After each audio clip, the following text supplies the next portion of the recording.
Hello friends, welcome to your channel catalyst Soni and this is Soni से। Friends, आज मैं आप लोगों के लिए जो क्लास लेकर के आई हूँ 4 बजे में, वो है important questions. Childhood and growing up का हमने अभी तक जो है वृद्धि एंड विकास का इम्पॉर्टेंट क्वेश्चन देखा है कि किस तरह से वो एग्जाम में पूछ सकता है। आज जो है हम उसके आगे देखेंगे कि मानसिक विकास और हमारा मानसिक विकास का जो क्वेश्चन है वो किस तरह से एग्जाम में आता है। चलिए स्टार्ट करते हैं क्लास को। देखिए, मानसिक या बौद्धिक विकास से आपका क्या अभिप्राय है? बाल्यावस्था के दौरान बालकों के विभिन्न मानसिक या बौद्धिक पक्षों का या पहलुओं का विकास कैसे होता है, ये रहेगा। या फिर ऐसे रहेगा कि मानसिक या बौद्धिक विकास के अर्थ को स्पष्ट करते हुए बाल्यावस्था के दौरान होने वाले बालकों के विभिन्न मानसिक या बौद्धिक पक्षों या पहलुओं का विकास करें। VVI क्वेश्चन है, इसको प्लीज़ अच्छे से कीजिएगा। VVI है ये क्वेश्चन आता है चाइल्डहुड में, तो इसको अच्छे से कीजिएगा। चलिए, इन दोनों में से कोई भी क्वेश्चन रहे तो उसका आंसर जो अभी मैं बताने वाली हूँ वही होगा। अगर इसको और डिटेल में आप जानना चाहते हैं तो हम लोगों ने जो अपना पहले क्लास किया है चाइल्डहुड एंड ग्रोइंग अप का 4 बजे का, वो आप प्लेलिस्ट से जा करके देख सकते हैं। सो फ्रेंड्स, अगर आप हमारे चैनल पर नए हैं तो चैनल को सब्सक्राइब कर लीजिए, बेल आइकन को हिट कर दीजिए। B.Ed फर्स्ट ईयर क्लास 4 बजे इवनिंग में कंडक्ट करवाया जाता है आप लोगों के लिए।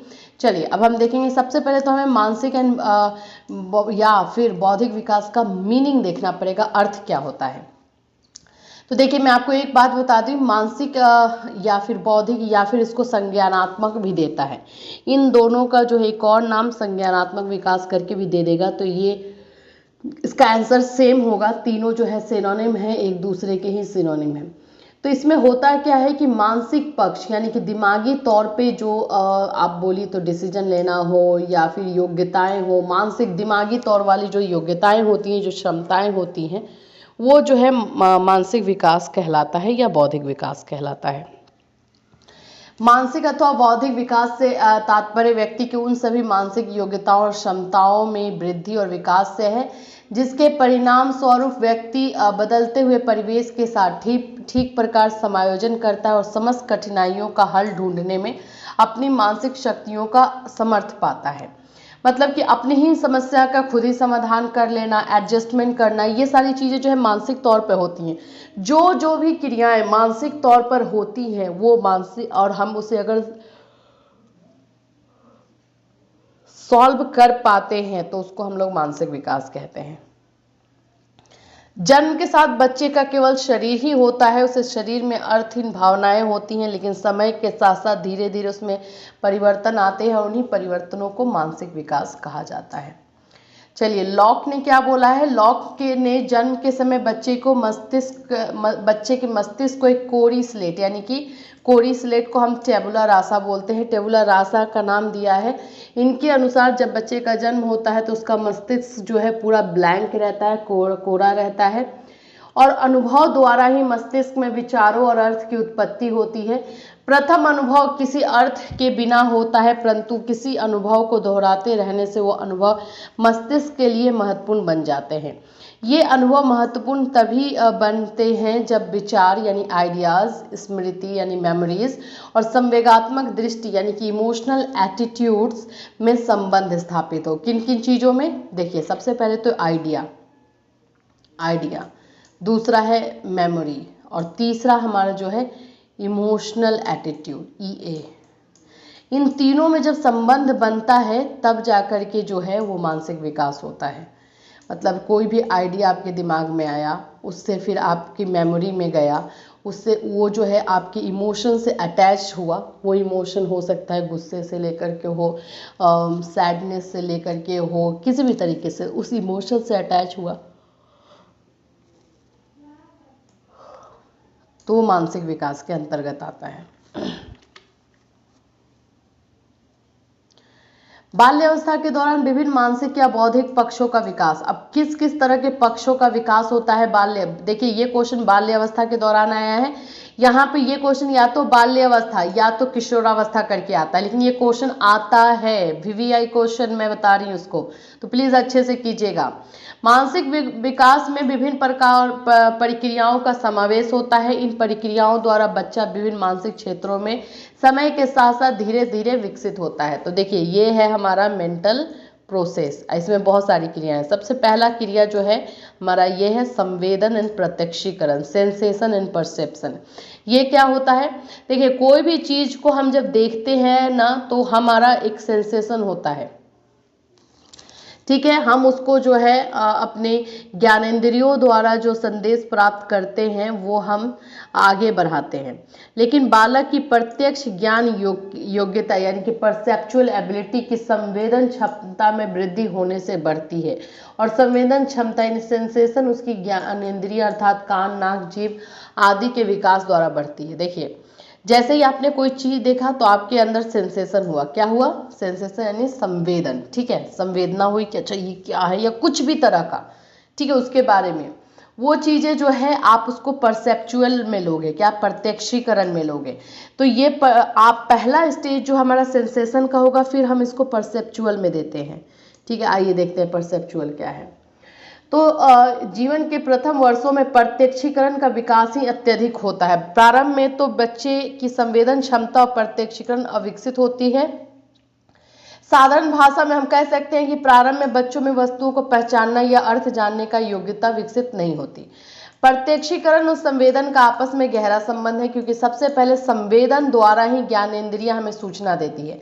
वो सूचना मिली, अब उसका जो है अर्थ निकालना यानी कि उसका तर्क वितर्क करना जो है वो प्रत्यक्षीकरण कहलाता है, या फिर आप बोलिए उसको परसेप्शन कहलाता है। इसने जो है सूचना दिया, किसी भी चीज को देख करके सेंसेशन हुआ तो सूचना मिली, और उस सूचना को जो है समझना या उसका अर्थ लगाना या निकालना, ये परसेप्शन का काम होता है, ठीक है। ये परसेप्शन का काम होता है। तो ये पहला स्टेप जो मानसिक प्रक्रिया का है, मेंटल स्टेज का है, वो यही है, संवेदन और प्रत्यक्षीकरण। ये बहुत जल्दी होता है, मतलब कि बैक टू बैक होता है। संवेदन हुआ फिर प्रत्यक्षीकरण होने लगा। यह अर्थ निकालने की प्रक्रिया ही प्रत्यक्षीकरण कहलाती है। प्रत्यक्षीकरण के अंतर्गत कुछ प्रत्यक्ष ज्ञान योग्यताएं यानी परसेप्चुअल एबिलिटीज प्रमुख होती है, जैसे दृश्य, विजुअल, ऑडिटरी, फिर स्वाद, टेस्ट, या फिर स्मेल, टच, ये सारी चीजें। मानसिक विकास का पक्ष, भाषा का विकास। दूसरा क्या होता है? भाषा का विकास यानी कि लैंग्वेज डेवलपमेंट। मानसिक विकास के विकास के साथ जो है भाषा का विकास जुड़ा हुआ है। इस आयु में भाषा का विकास अधिकतर क्यों और कैसे पर ही आश्रित होता है। जैसे कि प्रारंभ में बालक चिल्लाता है या किलकारी जैसी ध्वनियां निकालता रहता है। यही किलकारियां बच्चों की इच्छाओं की संकेतक होती है। मतलब अगर कभी चिल्ला रहा है तो भूख लगता है तब, या फिर जो किलकारियां निकाल रहा है उसका कुछ मीनिंग होता है। जन्म के बाद प्रथम वर्ष में बच्चा कुछ शब्द सीख जाता है तथा फिर उसका शब्द भंडार बढ़ने लगता है। फिर है भाषा के विकास में अनुकरण यानी इमिटेशन। किसी को वो देख रहा है ना तो वो उसको रिपीट करने का ट्राई करेगा, उसको दोहराएगा। इसीलिए बोला जाता है ना कि बच्चे के सामने जो है सही बातें करने के लिए और गलत बात ना करने के लिए, क्योंकि बच्चे का उस समय जो प्रकृति होता है, जो नेचर होता है, वो इमिटेशन का होता है, नकल करने का होता है, तो उसको दोहराने लगेगा। कई बार बच्चों में भाषा संबंधी दोष भी उत्पन्न हो जाते हैं, जैसे तुतलाना, हकलाना। शब्दकोश में वृद्धि होने से उनमें वाक्य निर्माण और अपने भावों को व्यक्त करने की क्षमता में भी वृद्धि होती रहती है। बचपन में कुछ शब्दों के विकास से लेकर किशोरावस्था तक भाषा में परिपक्वता आ जाती है। पहले बच्चों के जो शब्दकोश यानी वोकेबुलरी होता है वो धीरे धीरे बढ़ता है, फिर वो सेंटेंस फॉर्मेशन करने लगते हैं, सेंटेंस का निर्माण करने लगते हैं, फिर अपने भावों को, अपने फीलिंग्स को जो है व्यक्त करने लगते हैं। ये सारी क्षमताओं की वृद्धि होती है। तीसरा है बोध शक्ति का विकास यानी development of power of understanding. पहले क्या होता है कि बातों को सिर्फ ले लिए, फिर सेंसेशन हुआ, परसेप्शन हुआ, फिर लैंग्वेज के थ्रू जो है थोड़ा निकालने लगे। लेकिन तीसरा स्टेज जो होता है, हम उस बातों को समझने लगते हैं, अब उसके मीनिंग को हम निकालने लगते हैं।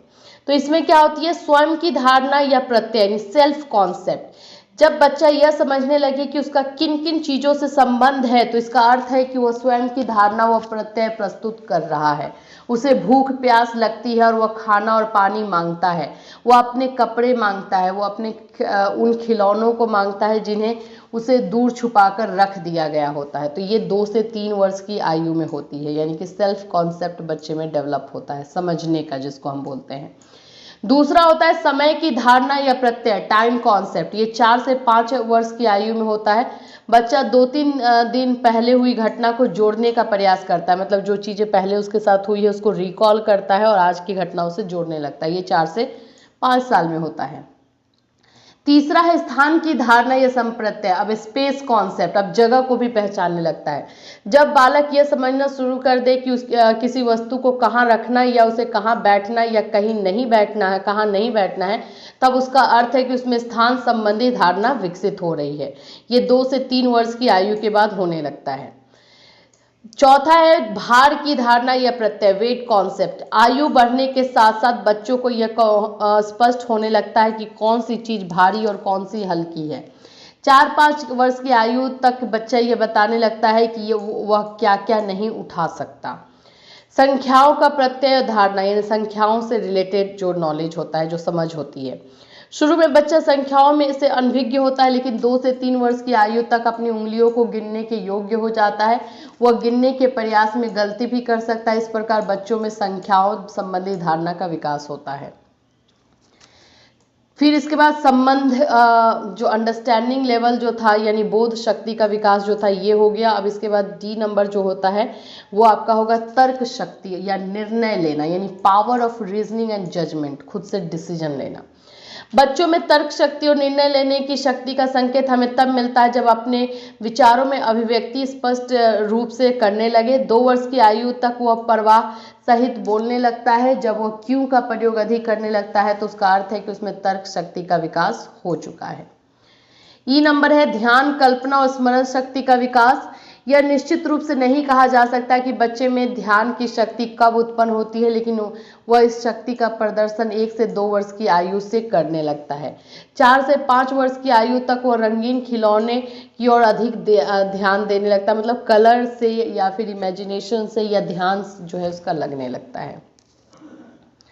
इसी प्रकार भाषा के विकास के साथ साथ बच्चे में कल्पना शक्ति का विकास होता है, क्योंकि कल्पना के दौरान बच्चा अपने मन से बातें करता है। किसी बच्चे की क्रियाओं में कल्पना के चिन्ह देखने लगता है, मतलब इमेजिनेशन पावर का जो है वो उसमें निर्माण हो जाता है। अब देखिए मानसिक विकास के जो पक्ष हैं, पहला तो देखिए जैसे मैंने बताया आपको सेंसेशन एंड परसेप्शन, सबसे पहले संवेदन होता है, फिर उसका प्रत्यक्षीकरण करते हैं।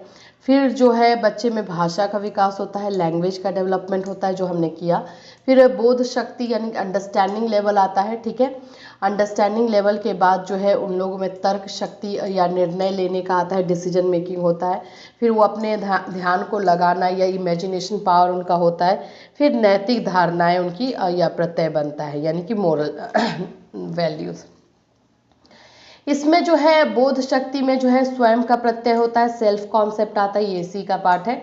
फिर स्थान के बारे में जानने लगता है, समय के बारे में जानने लगता है, संख्याओं का प्रत्यय होता है, भार का प्रत्यय होता है, स्वरूप का प्रत्यय होता है, आकार का प्रत्यय होता है, सौंदर्यपूर्ण का प्रत्यय होता है। देखिए बाल्यावस्था में जो ये क्वेश्चन है मानसिक या बौद्धिक विकास से आप क्या समझते हैं ये आपने बता दोगे। उसके बाद बाल्यावस्था के दौरान बालकों के विभिन्न मानसिक या बौद्धिक पक्षों का पहलुओं का विकास कीजिए। ये बाल्यावस्था के पक्ष हैं, ये सारी चीज़ें जो है एक परसेप्शन, सेंसेशन, ये बाल्यावस्था की है। फिर डेवलपमेंट भाषा का, फिर उसके बाद से जो है आपका क्या है development of power of understanding, यानी कि शक्ति का, बोध शक्ति का, ठीक है। फिर उसके बाद तर्क शक्ति, फिर ध्यान, कल्पना और स्मरण शक्ति। इसको आप इस डायग्राम के साथ भी दिखा सकते हो। मैं फिर से बोल रही हूँ VVI क्वेश्चन है, प्लीज़ इसको अच्छे से कीजिएगा। और इसका नोट्स नहीं हो तो आप खुद से ही बना लीजिए। इस क्वेश्चन के आने के चांसेस जो है 70% है, तो प्लीज़ इसको अच्छे से कीजिए, ठीक है। चलिए अब इसके आगे इंग्लिश में थोड़ा सा देख लेते हैं, इंग्लिश में कैसे क्वेश्चन आता है। Explain the intellectual characteristic of the adolescence learner, इसमें एडोलेसेंस के बारे में है। मेंटल और इंटेलेक्चुअल डेवलपमेंट, फिर उसके बाद से है आपका describe the factor affecting mental development, ठीक है, यही है क्वेश्चन। अब इस यहाँ पे आंसर आप लोग का इंग्लिश में दिया हुआ है, मीनिंग ऑफ इंटेलेक्चुअल और मेंटल डेवलपमेंट। इस तरह से ये पूरा आप लोग देख लोगे। सेंसेशन एंड परसेप्शन जो हमने अभी किया, जिससे कि जो बाल्यावस्था में होता है। फिर है लैंग्वेज डेवलपमेंट होता है, फिर उसके बाद development of power of understanding होता है। तो इस तरह से है। सो फ्रेंड्स, ये रहा आज का आपका क्लास जिसमें हमने इम्पॉर्टेंट क्वेश्चन देखा मेंटल मानसिक विकास से रिलेटेड, जो कि बोल सकते हैं मेंटल डेवलपमेंट से रिलेटेड जिस तरह के क्वेश्चन आते हैं। हिंदी और इंग्लिश दोनों में है, तो प्लीज़ इसका आप लोग अपना नोट्स बना लीजिएगा अच्छी तरीके से। इम्पॉर्टेंट नहीं, बहुत इंपॉर्टेंट क्वेश्चन है, इसलिए इसके साथ और कुछ मैं नहीं लेकर आई हूँ, तो ये बहुत ही इंपॉर्टेंट है, प्लीज़ इसको आप लोग अच्छे से कर लीजिएगा। फिर मिलूंगी, till then have a nice day.